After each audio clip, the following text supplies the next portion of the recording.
I don't understand, I said, though part of me was beginning to. Fragments of Rosa's half-remembered stories suddenly clicking into place like puzzle pieces that had been scattered for decades. Margaret set the watch down on the table with infinite gentleness and walked to her suitcase, withdrawing a manila folder that looked old and well-handled. She returned to her chair and opened the folder carefully, revealing photographs and documents that appeared to be from another era entirely.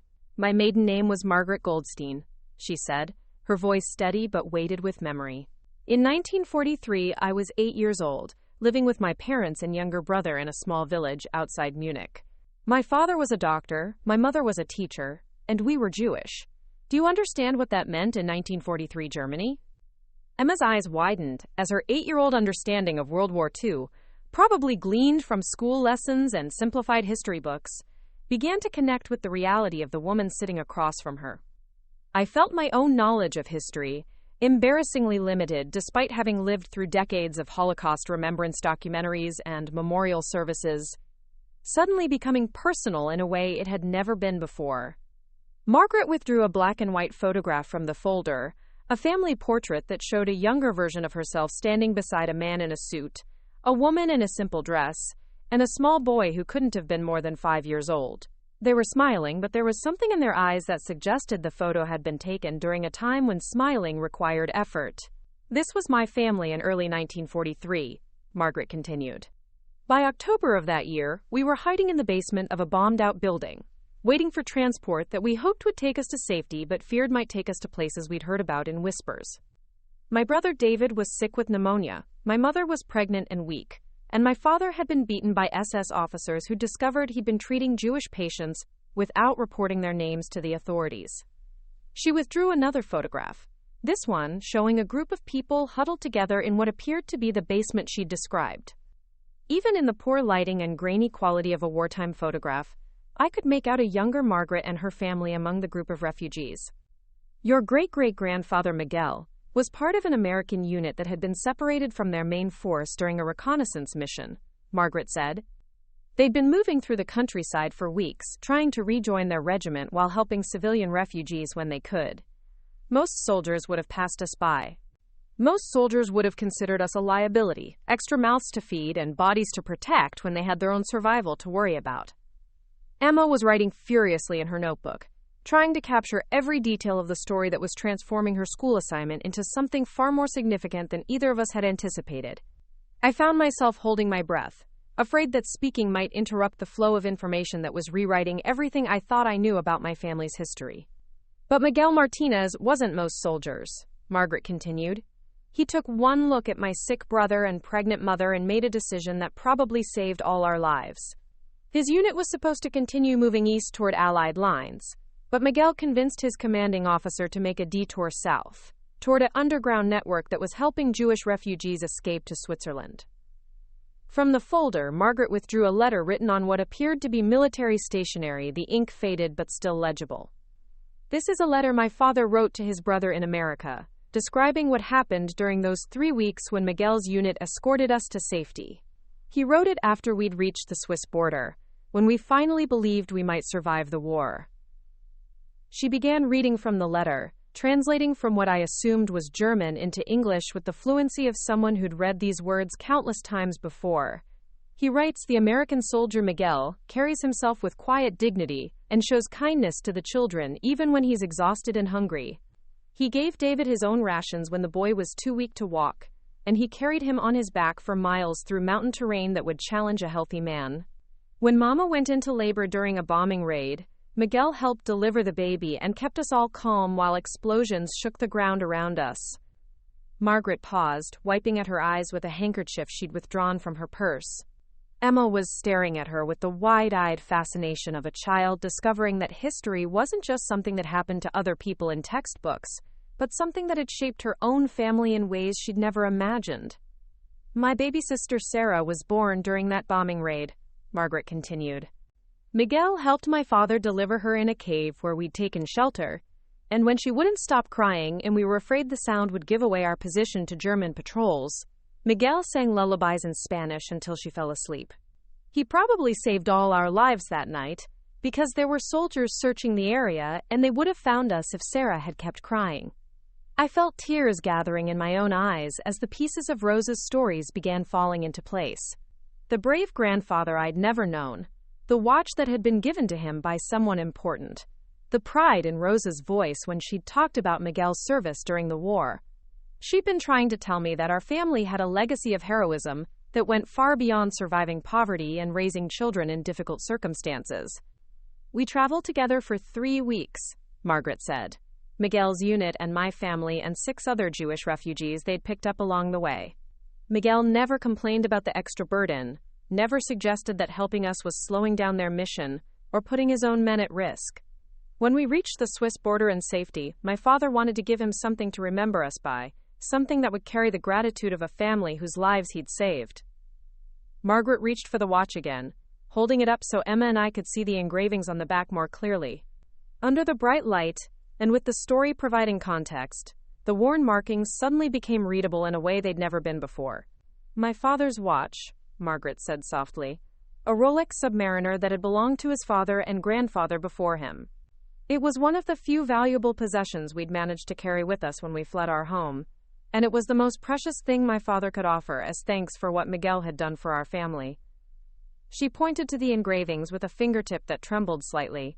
For Miguel Martinez, October 1943, the month and year we reached safety. And here, barely visible after all these years, the German words mit ewiger Dankbarkeit, which means with eternal gratitude. Emma looked up from her notebook, her young face serious with the weight of understanding. So great-great-grandpa Miguel was a real hero? Like, a hero who saved people's lives? He was indeed, Margaret said, smiling through her tears. And this watch, which I'm sure appears worthless to most people who see it now, is actually quite valuable. Not just because it's a vintage Rolex in good working condition, under all that tarnish, but because it represents something priceless. It's proof that your family's legacy includes genuine heroism, the kind of courage that most people never have the opportunity to demonstrate.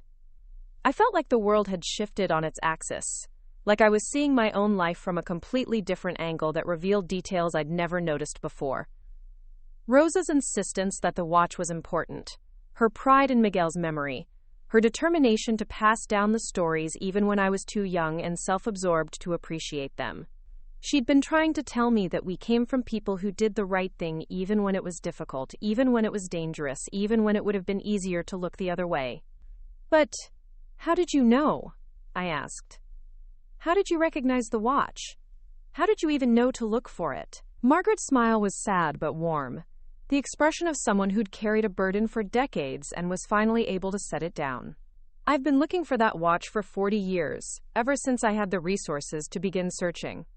When I was young and poor and raising my own children, I couldn't afford to hire investigators or travel around the country following leads. But as I got older and my circumstances improved, I started researching what had happened to the American soldiers who'd helped us escape. She withdrew another document from her folder, this one appearing to be an official military record. I found Miguel's service record and learned that he died in 1963, far too young, from complications related to injuries he'd sustained during the war. I found Rosa's name as his next of kin, and I tried to contact her several times over the years, but the letters were returned as undeliverable. She'd moved, or remarried, or perhaps my information was simply incomplete. Margaret looked directly at me, her pale eyes intense, with decades of searching finally reaching resolution. When you told me your name was Martinez and that your grandmother Rosa had left you Miguel's watch, I knew immediately who you were.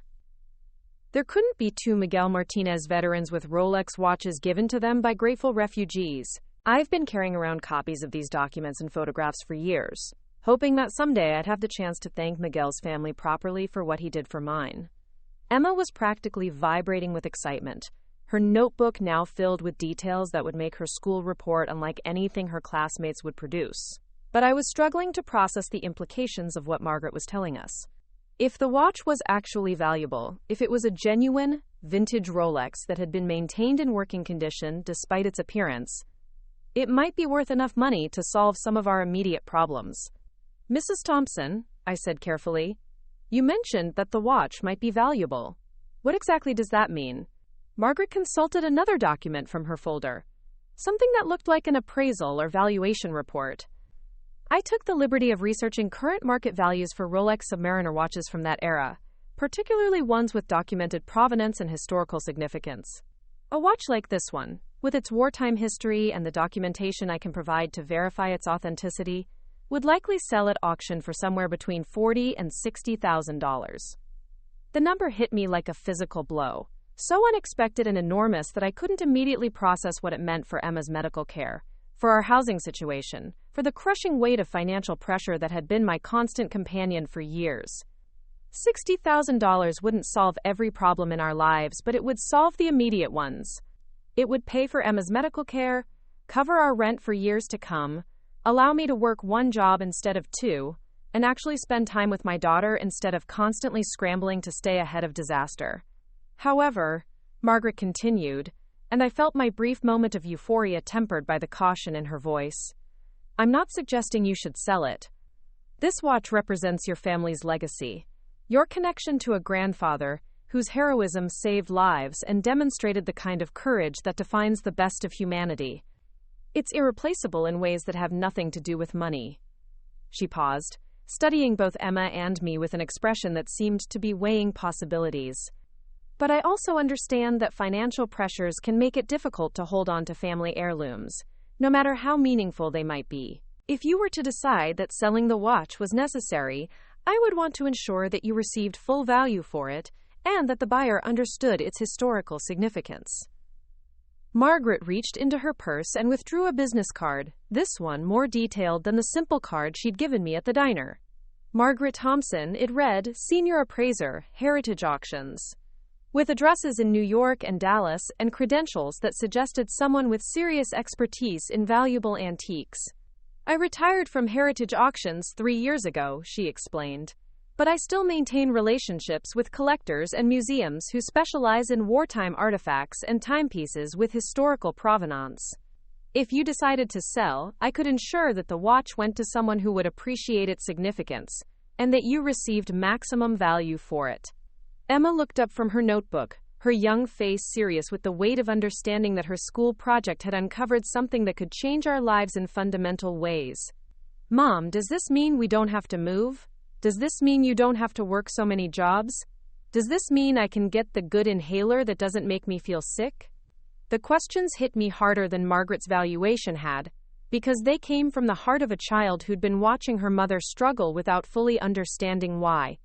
Emma knew we had money problems, knew that I worked long hours and still worried about paying bills, knew that her medical needs were part of the stress that kept me awake at night. But hearing her articulate those concerns so clearly made me realize how much of my adult anxiety had been absorbed by a little girl who should have been worried about homework and playground friendships instead of whether her mother could afford her medication. I don't know yet, sweetheart, I said honestly. This is all very new information, and I need time to think about what's best for our family. Great-Grandma Rosa always said this watch was about remembering where we come from and who we are. Maybe now I'm finally starting to understand what she meant. Margaret stood and walked to the window, looking out at the parking lot of the Millbrook Motor Lodge, as if she could see beyond the present moment into the past and future simultaneously. When she turned back to face us, her expression held something that might have been resolution mixed with hope. Mrs. Martinez, I have a proposition for you, she said. I'd like to arrange for the watch to be professionally cleaned and restored, at my expense, so that you can see what it actually looks like when it's returned to its original condition. I'd also like to help Emma with her school project by providing copies of the documents and photographs that tell the complete story of what your great-great-grandfather did for my family. She paused, seeming to choose her words carefully.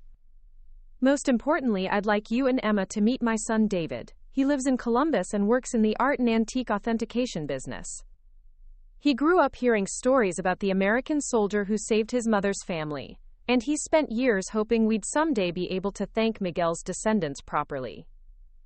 Margaret returned to her chair and looked directly at me with an expression that conveyed decades of gratitude, finally finding its target. David has been successful in his career, And he's never forgotten that his existence is possible because of your great-great-grandfather's courage. He's been setting aside money for years, waiting for the day when we might locate Miguel's family. He'd like to establish a college fund for Emma, and he'd like to help ensure that you never have to choose between keeping family heirlooms and paying for your daughter's medical care. The offer was so unexpected, so generous, that I felt overwhelmed by the kindness of strangers who'd become connected to my family through acts of heroism that had occurred decades before I was born. It was as if Rosa's stories, the ones I'd been too young to appreciate when she was alive, had been waiting all these years to reveal their true significance at the moment when we needed them most. "I don't know what to say," I whispered, aware that anything I could articulate would be inadequate to express the gratitude and relief and astonishment that were flooding through me simultaneously. "You don't have to say anything right now," Margaret replied gently. "You need time to process all of this, and you need to decide what feels right for your family. But I want you to know that finding you and Emma has been one of the most meaningful experiences of my life. For 40 years, I've carried the weight of unpaid debt to a man who saved my family's lives. Tonight, for the first time since 1943, I feel like I might finally be able to honor that debt properly." Emma looked between Margaret and me, her young mind clearly working to understand the full implications of what she'd just learned. "Mom, does this mean great-great-grandpa Miguel was famous? Are there other people who remember what he did?" Margaret smiled, the expression transforming her face from elegant stranger to honorary grandmother in a single moment.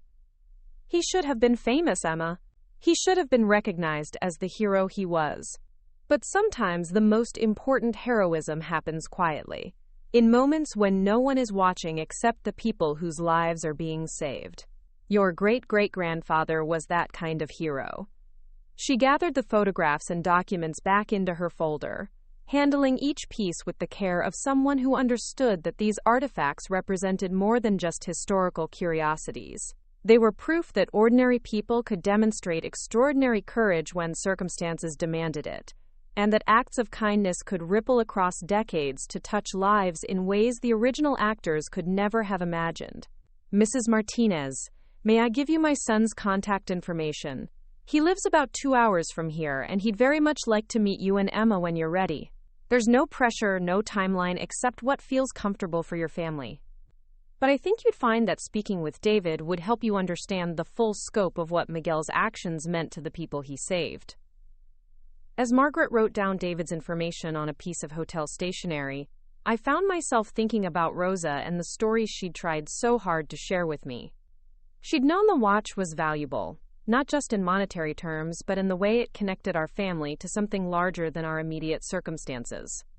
She'd understood that Miguel's heroism was part of our legacy, something that defined who we were and what we were capable of becoming. The watch ticked quietly on the table between us, marking time in a small motel room where the past and present had collided in ways that would reshape our future. Emma was still writing in her notebook, documenting every detail of the story that had transformed her school assignment into a family revelation. And I was beginning to understand that sometimes the most valuable inheritances are the ones that look worthless to everyone except the people who understand their true significance. "Thank you," I said to Margaret, knowing the words were insufficient, but needing to say them anyway. "Thank you for searching for us, for carrying this story all these years, for helping us understand who we really are." Margaret smiled, tears visible in her pale eyes. "Thank you for listening, and for raising a daughter who cares about family history. Miguel would be very proud of both of you." As we prepared to leave the motel room, Emma carefully wrapped the watch in its soft cloth and placed it in her backpack alongside her notebook and the copies of documents Margaret had given us. The watch looked exactly the same as it had when we'd arrived, tarnished and broken, and unremarkable to anyone who didn't know its story. But everything else had changed. We were no longer just Jessica and Emma Martinez, struggling to make ends meet in a small town that had forgotten how to dream. We were the descendants of Miguel Martinez, war hero and lifesaver, carriers of a legacy that connected us to acts of courage and kindness that had echoed across generations. We were proof that ordinary people could do extraordinary things, and that sometimes the most valuable treasures are the ones that look worthless until someone who understands their significance helps you see them clearly. The drive home took place in comfortable silence, both of us processing the evening's revelations in our own ways. Emma held her backpack carefully in her lap, protecting the watch and documents that would make her school report unlike anything her teacher had ever seen. I drove slowly through the quiet streets of Millbrook, seeing my hometown differently now that I understood it as the place where Miguel Martinez had been remembered and honored by the granddaughter of people whose lives he'd saved. When we reached our apartment, Emma placed the watch on her nightstand and sat beside it for a long time, just looking at it and thinking about everything we'd learned. "Mom," she said, finally, "I think Great-Grandma Rosa is happy that we finally understand her stories." I thought about Rosa's gentle insistence that the watch mattered, her patient attempts to share Miguel's story with a granddaughter who'd been too young to appreciate the gift she was offering. Tonight, finally, I'd been able to listen to those stories with the attention and respect they deserved. "I think so too, sweetheart," I said, kissing Emma goodnight and watching her fall asleep, with one hand resting protectively on the watch that had connected us to our past and opened possibilities for our future that we'd never dared to imagine. In the morning, I would call David Thompson and begin conversations that would lead to college funds and medical care, and the kind of financial security that would allow me to be the mother Emma deserved, instead of just the mother who worked constantly to keep us afloat. But tonight, I sat in my small kitchen with a cup of tea and thought about Miguel Martinez, the grandfather I'd never met, whose courage had saved lives, and whose legacy had waited 40 years to reveal itself at the moment when his family needed it most. The watch ticked quietly in Emma's room, keeping perfect time despite its broken appearance, marking moments and measuring hope in a small apartment, where a mother and daughter had discovered that they were part of something larger and more meaningful than they'd ever known.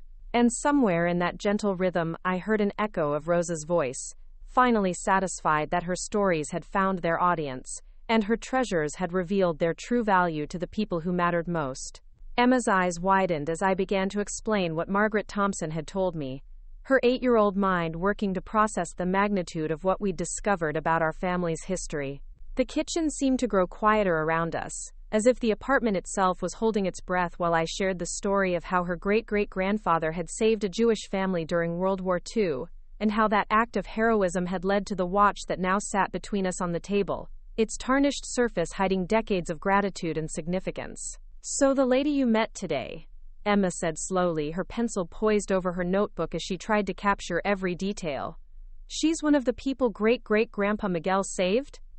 She was really there when it happened?" "She was just a little girl then, about your age," I explained, watching Emma's face as she began to understand that history wasn't just something that happened to other people in textbooks, but something that had shaped our own family in ways we'd never fully comprehended. Her name was Margaret Goldstein then, and she was 8 years old when Miguel's unit found her family hiding from the Nazis. Emma reached out to touch the watch gently, her small fingers tracing the worn edges of the case with newfound reverence. "And her grandfather's watch, the one her father gave to great-great-grandpa Miguel, this is it? This is the actual watch?" The wonder in her voice made my throat tighten with emotion. For years, I'd seen Rosa's watch as nothing more than a broken keepsake, a tangible reminder of a grandmother who'd loved me despite my teenage selfishness and ingratitude. But Emma was seeing it for what it truly was, a physical connection to an act of heroism that had rippled across generations to touch our lives in ways we were only beginning to understand. "According to Mrs. Thompson, yes," I said. "She's been looking for our family for 40 years, carrying around documents and photographs that prove what Miguel did for her family. She wants to help us understand the watch's history, and she wants to help you with your school project." Emma was practically vibrating with excitement, her notebook already filled with details that would make her family history report unlike anything her classmates would produce. "When can we meet her? Can she come here? Does she have pictures of great-great-grandpa Miguel?" I glanced at the clock on the kitchen wall, realizing that Margaret would be arriving in less than an hour, and that I should probably prepare Emma for what was likely to be one of the most significant conversations of our lives. "She's coming at 4 o'clock, I said. "But Emma, there's something else I need to tell you about Mrs. Thompson, something that might change things for our family in ways that go beyond your school project." Emma looked up from her notebook, her young face serious with the kind of attention that children reserve for moments when they sense adults are about to share information that will reshape their understanding of the world. "What do you mean, Mom?" I took a deep breath, trying to find words that would help an 8-year-old understand the potential financial implications of what we'd discovered without overwhelming her with adult concerns about money and security. Mrs. Thompson used to work as an antique appraiser, someone who determines how much old things are worth. She thinks Great-Grandma Rosa's watch might be very valuable, not just because it's old, but because of its history and the fact that it's a genuine Rolex from the 1940s. Valuable like expensive? Emma asked, her eyes moving between my face and the watch as she began to grasp the significance of what I was telling her. Potentially very expensive, I said carefully. Enough that it could help with some of the financial problems we've been having. Enough that you could get the better inhaler that doesn't make you feel sick. Enough that we wouldn't have to worry about losing our apartment. Emma's face went through a series of expressions as she processed this information, excitement mixing with concern as she began to understand the implications.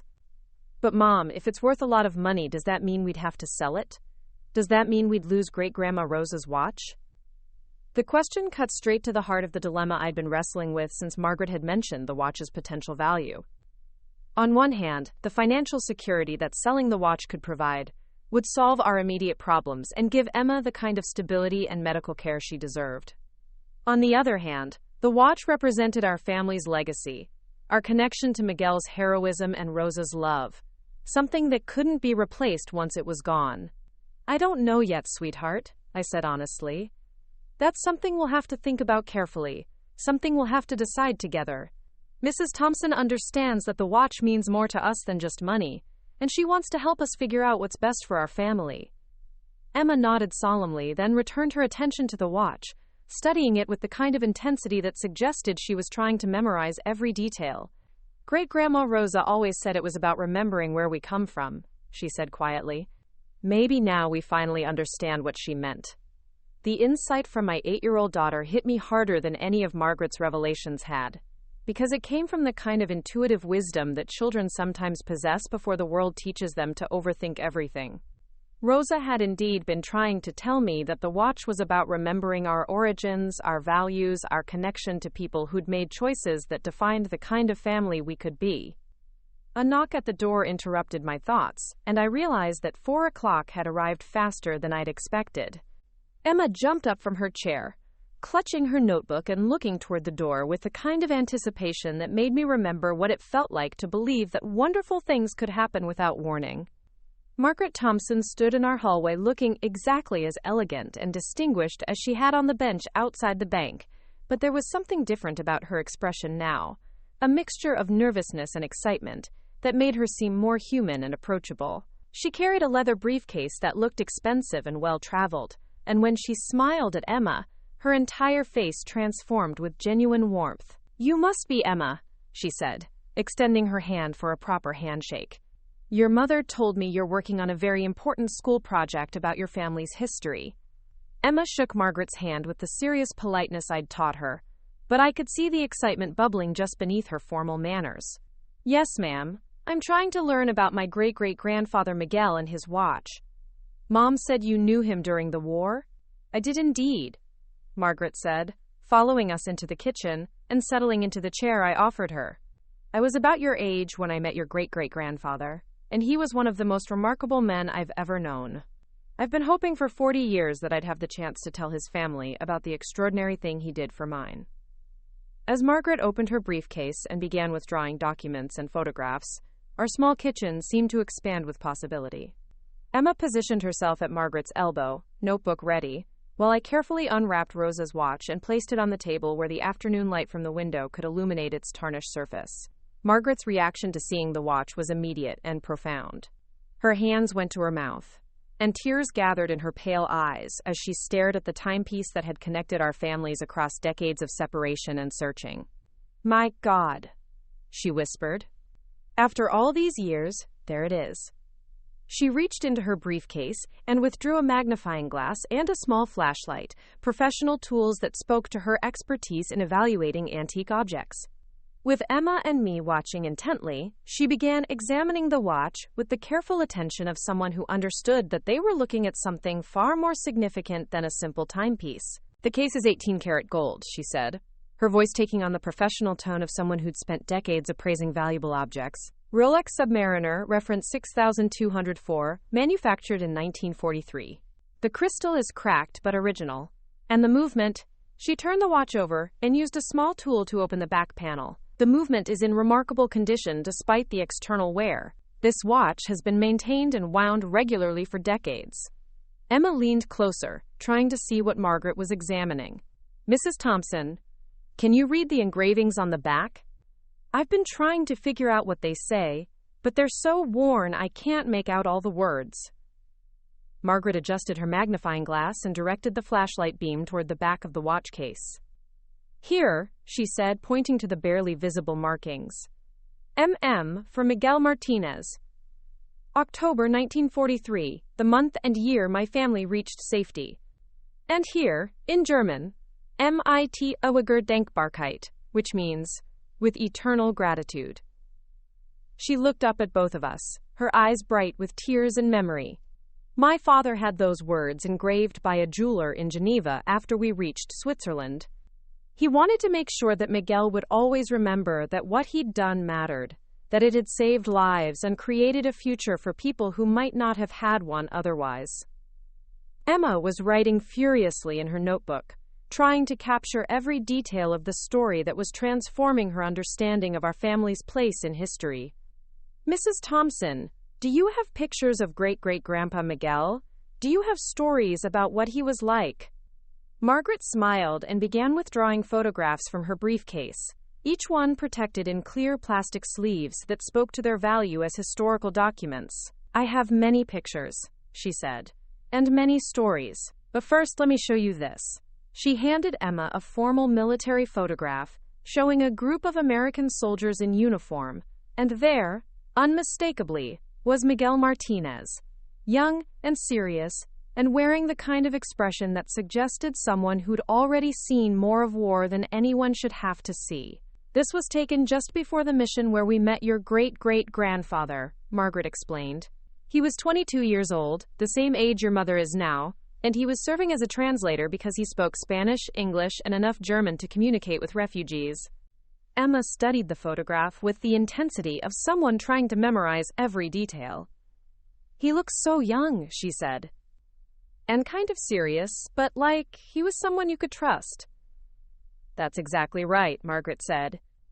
Miguel had the kind of presence that made people feel safe, even in the most dangerous circumstances. When my family was hiding in that bombed-out building, scared and cold and not sure if we'd live to see another day, Miguel took one look at us and made a decision that probably saved all our lives.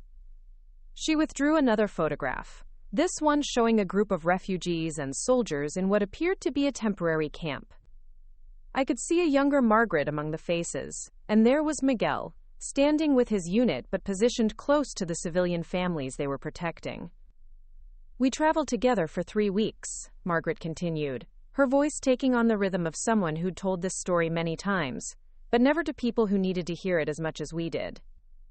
Miguel's commanding officer wasn't happy about the delay, about the extra burden of protecting civilian refugees when their mission was to rejoin their main force. But Miguel convinced him it was the right thing to do, that leaving us would mean certain death for my family and the other refugees they'd found. Emma looked up from her notebook. What was he like? I mean, what was his personality like?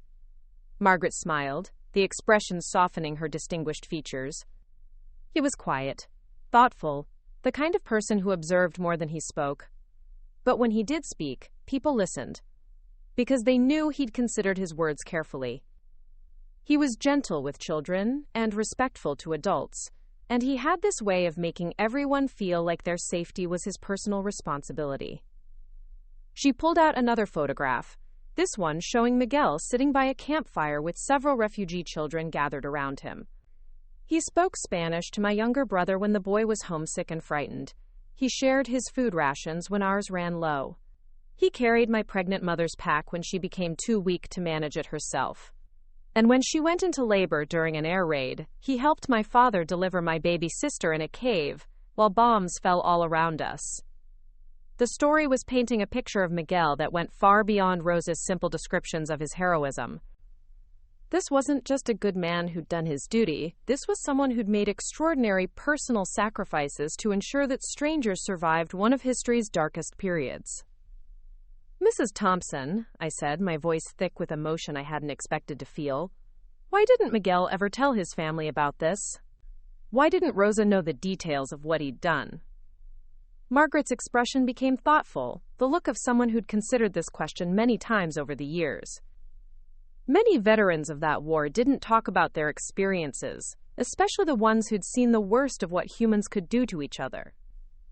Miguel had witnessed the aftermath of concentration camps, had seen what the Nazis did to Jewish families like mine. I think carrying those memories was a burden he didn't want to share with the people he loved most. She reached for the watch, handling it with the reverence of someone touching a sacred relic. "But he kept the watch, wore it every day according to your grandmother Rosa. That tells me it meant something to him, that our family's gratitude mattered, even if he never spoke about why he'd earned it." Emma had been quiet for several minutes, absorbing the magnitude of what she was learning about her heritage. When she finally spoke, her voice was small but determined. "Mrs. Thompson, if great-great-grandpa Miguel was such a hero, why isn't he famous? Why don't people know about what he did?" Margaret's smile was sad but proud. "Emma, the most important heroism often happens quietly, in moments when no one is keeping score or writing newspaper articles. Your great-great-grandfather didn't save my family because he wanted recognition or medals. He did it because it was the right thing to do, because he believed that every life had value, and that protecting innocent people was more important than following the easiest path." She gathered the photographs and documents, handling each piece with care before returning them to her briefcase. "But that doesn't mean his heroism should be forgotten. That's why I've spent 40 years looking for your family. Why I've kept these documents and photographs safe. Why I wanted so desperately to find Miguel's descendants and tell them what their ancestor did for mine."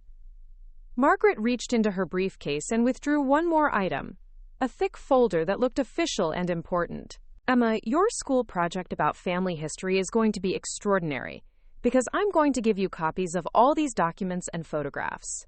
You're going to be able to tell your classmates that your great-great-grandfather was a genuine war hero, someone who risked his own life to save the lives of strangers." Emma's eyes were shining with pride and excitement as she accepted the folder. "This is the best family history project ever," she said. "Wait until Mrs. Patterson sees all this stuff." But Margaret wasn't finished.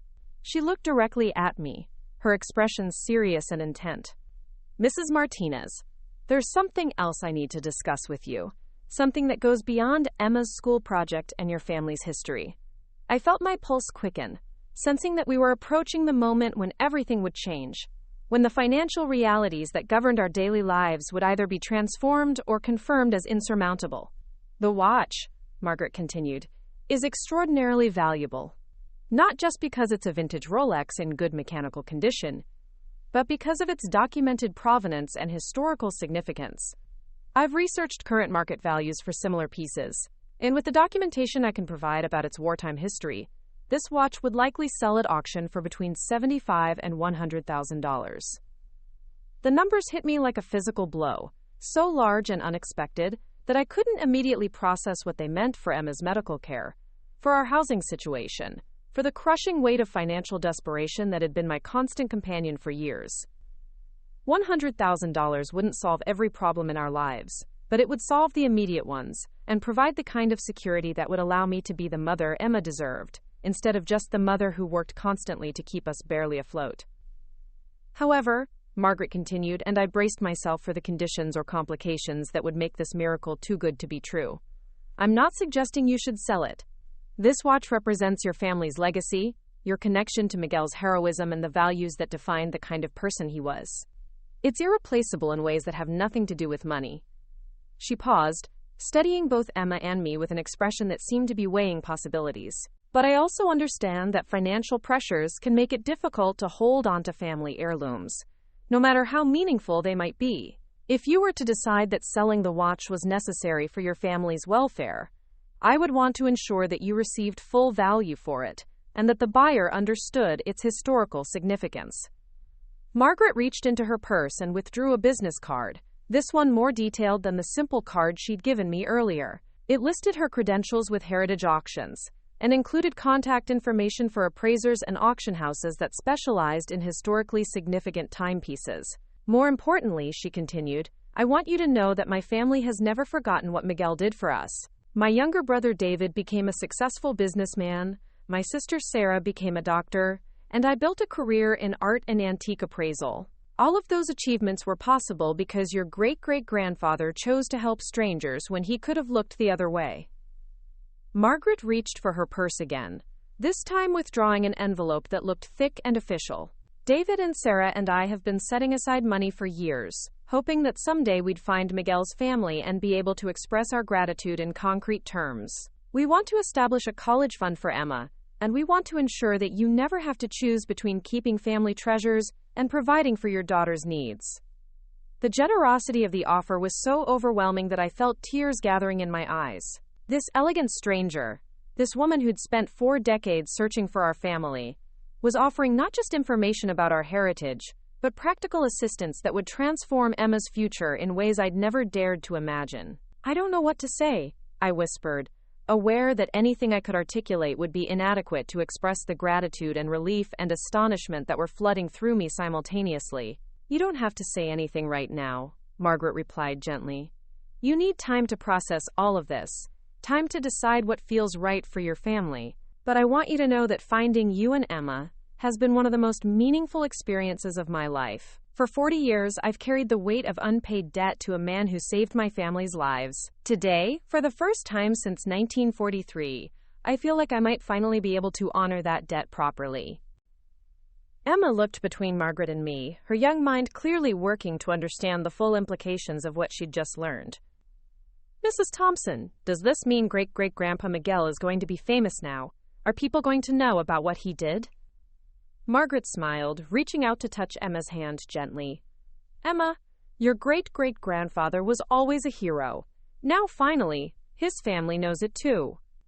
And through your school project, through the story you're going to tell about his courage and kindness, other people will learn about the kind of man he was, and the difference one person can make when they choose to do the right thing. As Margaret prepared to leave, gathering her briefcase and the documentation that had transformed our understanding of our family's place in history, she paused at our kitchen table and looked once more at Rosa's watch, ticking quietly in the afternoon light. Mrs. Martinez, she said, your grandmother Rosa was a wise woman. She understood that this watch wasn't just about time or money or even family history. It was about remembering that we're all connected, that acts of kindness and courage can ripple across generations in ways we never expect. She turned to Emma, who was clutching her folder of documents and photographs like the treasure it truly was. Emma, when you give your presentation about your family history, I want you to remember something important. Your great-great-grandfather Miguel didn't think he was doing anything extraordinary. He was just a young man who saw people in need and decided to help them. But sometimes the most ordinary decisions turn out to be the most heroic ones. After Margaret left, Emma and I sat at the kitchen table for a long time, the watch between us and the afternoon light gradually fading toward evening. The apartment felt different now, charged with possibility and weighted with newfound understanding of who we were and where we'd come from. Mom, Emma said finally, her voice thoughtful in the way that suggested she was processing ideas too large for easy comprehension. I think Great-Grandma Rosa would be happy that we finally understand her stories. I thought about Rosa's patient attempts to share Miguel's legacy with a granddaughter who'd been too young and self-absorbed to appreciate the gift she was offering. I think so too, sweetheart. I think she'd be very proud of you for caring about our family's history. And I think she'd be amazed that her stories led us to Mrs. Thompson and all the incredible things we learned today. Emma picked up the watch, holding it carefully in her small hands. It's still ticking, she said with wonder. Even though it looks old and broken, it's still keeping perfect time. The observation struck me as profoundly symbolic of everything we'd discovered. Sometimes the most valuable things are the ones that look worthless to casual observers. And sometimes the most important stories are the ones that take decades to reveal their true significance. Rosa's watch hadn't changed physically since that morning, but but everything about its meaning had been transformed by Margaret's revelations. That evening, as Emma worked on her school project with an enthusiasm I'd never seen before, I found myself thinking about choices and consequences, about the way individual decisions can echo across generations, in ways the original actors never imagine. Miguel Martinez had chosen to help strangers during wartime, and that choice had created a chain of events that, 40 years later, would provide his great-great-granddaughter with educational opportunities and financial security that would shape her entire future. The watch ticked quietly on Emma's nightstand as she fell asleep, its steady rhythm marking time in a small apartment where a mother and daughter had discovered that they were part of something larger and more meaningful than they'd ever known. And somewhere in that gentle sound, I heard an echo of Rosa's voice, finally satisfied that her stories had found their proper audience, and her treasures had revealed their true value to the people who mattered most. The next morning would bring phone calls to David Thompson and conversations about college funds and decisions about whether to keep or sell a watch that represented both priceless family legacy and practical solutions to immediate problems. But tonight, we simply held on to each other, and the knowledge that we came from people who'd done extraordinary things, and that sometimes the most broken-looking treasures turn out to be the most valuable ones of all. Emma's school project would indeed be unlike anything her classmates produced.